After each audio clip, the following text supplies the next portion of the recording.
Most people find the circle of fifths confusing, but it's really a simple, helpful chart. The circle of fifths shows the order of the keys. The outside of the circle shows the major keys, and the inside of the circle shows the minor keys. Let's start at the top, C major. There are no sharps or flats. All of the notes are natural. On the piano, we only use the white keys. And this is how it looks on the violin.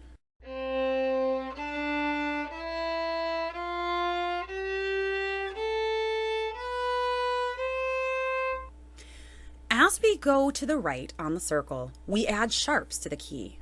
The order of the sharps are F, C, G, D, A, E, B, F sharp, and C sharp.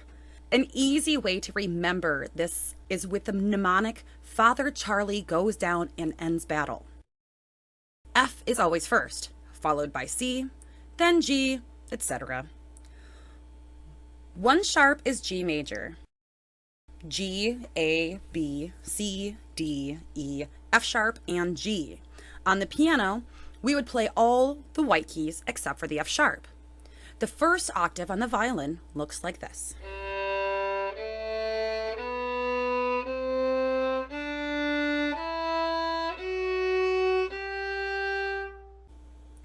Next, we have D major. We have two sharps, F sharp and C sharp. On the piano, we would have two black keys. The first octave on the violin looks like this.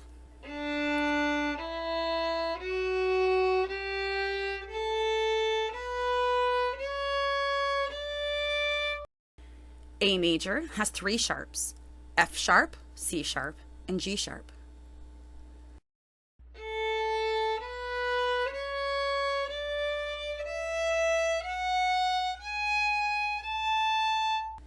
E major has four sharps, F sharp, C sharp, G sharp, and D sharp.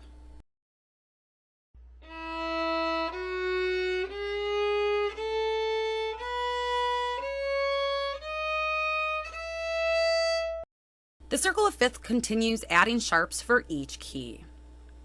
When we look at a new piece with sharps on it, and you're trying to figure out which key it's in, it's super easy for violins.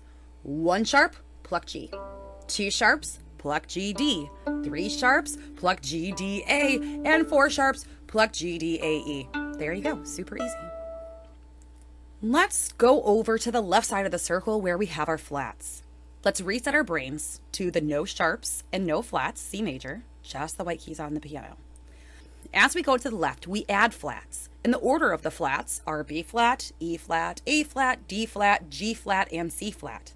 We can remember them by slightly changing the mnemonic we had earlier. Battle ends and down goes Charlie's father. The first flat is B flat. This gives us the key of F. On the piano, it's all white keys, then just one black key for B flat. On the violin, it looks like this.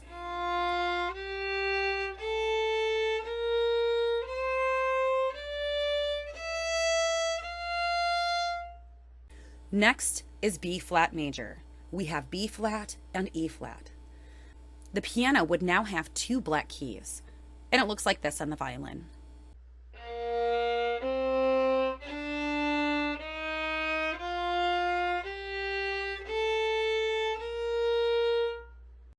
E flat major, the flats are B flat, E flat, A flat.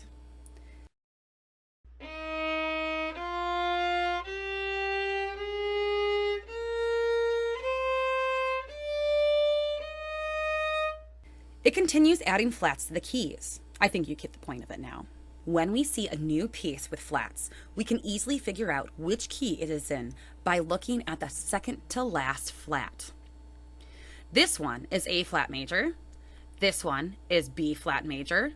This one is G flat major. Now, on to the inner circle, the minors.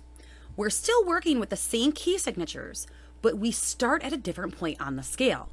This gives us the natural minor. Let's look at C major and A minor. We have C, D, E, F, G, A, B, C. To find the minor, we go back by 3, including the first note, C, B, A. We play the same notes as C major, but starting on A. And that reorders the intervals so that it sounds minor instead of major. Here is A minor.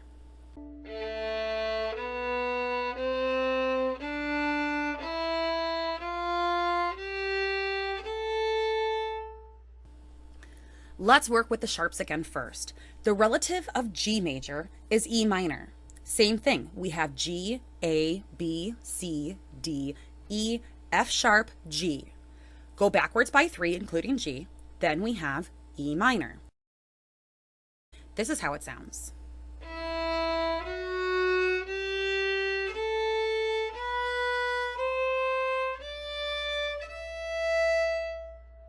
D major gives us B minor.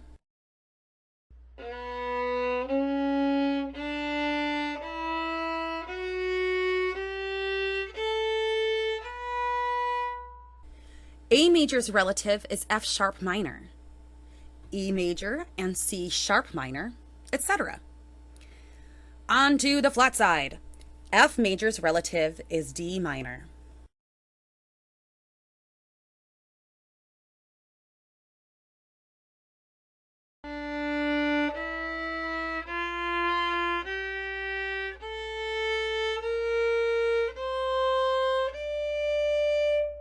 G minor is related to B flat major. We have the same key and notes as B flat major, but we start on G.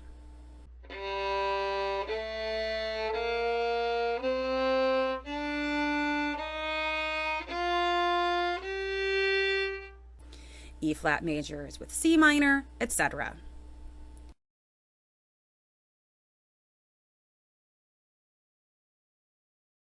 The circle of fifths is a nice tool to have to understand how the key signatures work. If you reference it enough, you will eventually have it memorized. Check out my next video that explains a different type of minor scales. Now, go practice your scales and arpeggios! And remember, practice makes awesome.